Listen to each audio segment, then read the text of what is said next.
I've got one here from FI Father who said, can you expand on how you use market cap as a valuation metric? Is it a matter of bigger being better, or is there a sweet spot that you like?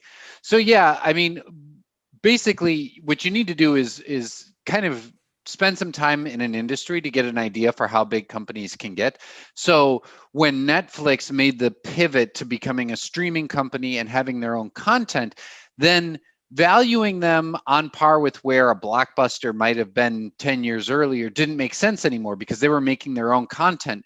You went from saying Netflix could be maybe this big to saying, there's Disney sitting at this market cap and here's Netflix way down here. I could see how it could grow into that. So with Lemonade, what I'm talking about is a $5 billion company, which on the public markets is considered small to mid cap. But you can look at some of the larger insurers and see that they're much more valuable. And then you can say, okay, I can see how Lemonade could grow into a much bigger valuation. And again, the reason I chose market cap is because, like Brian Feroldi said, it's a really difficult company to understand what their growth trajectory could be like. Yeah, and market caps, like you're saying, they vary quite a bit. I remember when I first looked at Netflix and was thinking about them as sort of the Blockbuster replacement. Blockbuster, the largest it ever got was like $6 billion.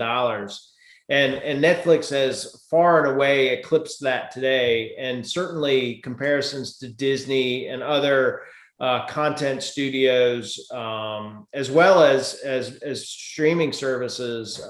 It's sort of in a category all its own now. If you went back in time and said, if you compared the market cap of Amazon to Walmart and said, well, that's the limit, yeah, you were wrong by 5x and counting.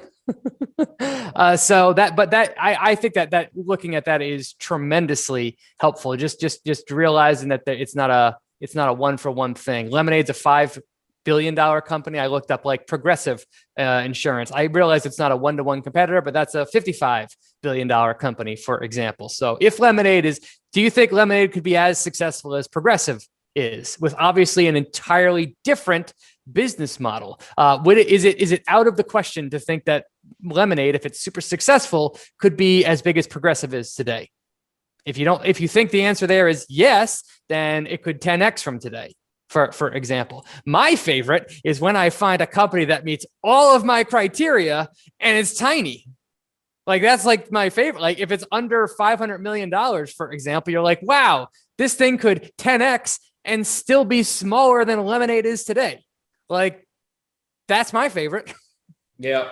Those are harder and certainly riskier to call whether they would make that leap or not.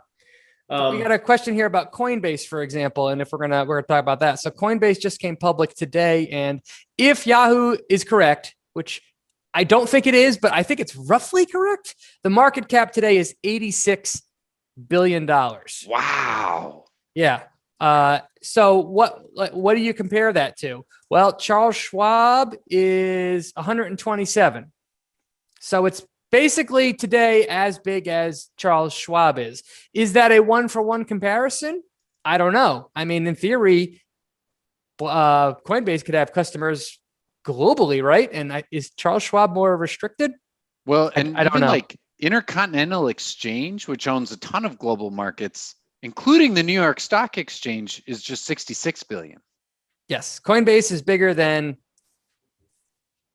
the Intercontinental, than the NASDAQ, than the NYSE. How about NASDAQ? How big's NASDAQ? I only think NASDAQ is like 20 billion, 25 billion. Yeah, so Coinbase is the size of the NASDAQ and the NYSE. The companies, not all the companies on those exchanges, but the companies themselves. Needless to say, it's big. It's really big. Can you see Coinbase becoming $1 trillion company? That's what it would take. Great way of using market cap. Yeah. For Coinbase to 10x from today, it would have to be $1 trillion company. Can that happen? I don't know. Maybe. Yeah.